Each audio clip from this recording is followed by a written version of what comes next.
Hi, I'm Allison Hartmus, and for this TE 865 class, for my final project, the course theme that I have chose to kind of talk about and go a little more in depth into my personal life with is from Unit 2, where we talked about the quote, "Those who cannot remember the past are condemned to repeat it." And then we answered the question, does the study of the past help us improve the future? And for me, I am choosing this topic because I feel like social justice is something that I am getting more and more passionate about as I go farther into my teaching career.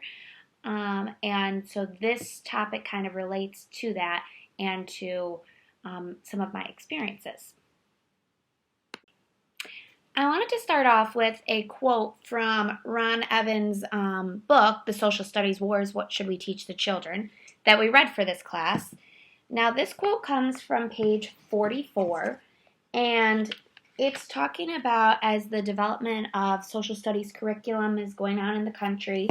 It mentions one of the first kind of meetings. It says, "It is also imperative to keep in mind that the 1916 report was developed during a time in which the hegemony of the white Anglo-Saxon Protestant middle-class male of Western European descent was largely unchallenged."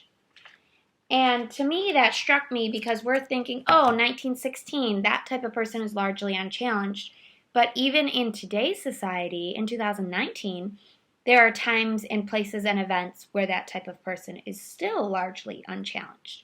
And there are still minorities who are facing discrimination and racial profiling and things like that that we would have expected when that was talking in 1916. We would have expected that to be kind of eradicated or gone by now, like almost 100 years later. So that's something that's interesting to keep in mind, how that was in 1916 and here we are in 2019 experiencing some of the same things. Which brings me to a picture that I want to show you that is pretty common on the internet and something that most educators have probably seen. So this is what it is.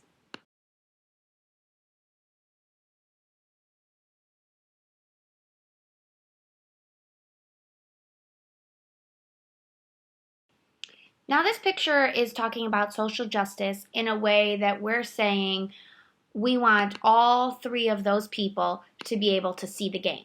So they have the obstacle, the fence there, and when they all have one box to stand on, only two of them can see the game. So that's equality. They're all getting the same thing. But that's not the goal. That's not what social justice is about. The equity portion, the second half, where the smallest person has two blocks, the medium person has one box, and the tallest has none, but they can all see the game. So they're all getting to the same end by using equity and each taking what they need instead of all getting the exact same thing. Now, the thing is with this picture is that equity, it looks great there, right? But the end goal is not equity. There's actually another picture, which I've seen more recently, not as common, that shows a third picture. Instead of just equality and equity, it has a third one called liberation. So take a look at that picture here.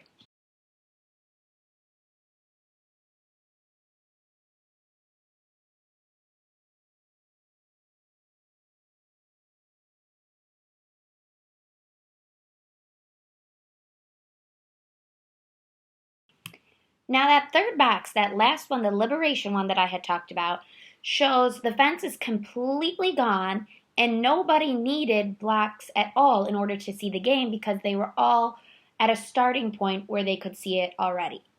So I think that that kind of says a lot about society in general, and getting rid of those fences, taking down those sort of things that are blocking others from getting the same treatment or the same views or the same pay, whatever it may be. So I love the idea of the fence just being gone and then nobody needs any extra special treatment or anything. No one needs help because they're all predisposed to see the same thing and get the same thing out of it. So liberation, social justice liberation like that, is something that I am becoming more and more passionate about, especially in my teaching.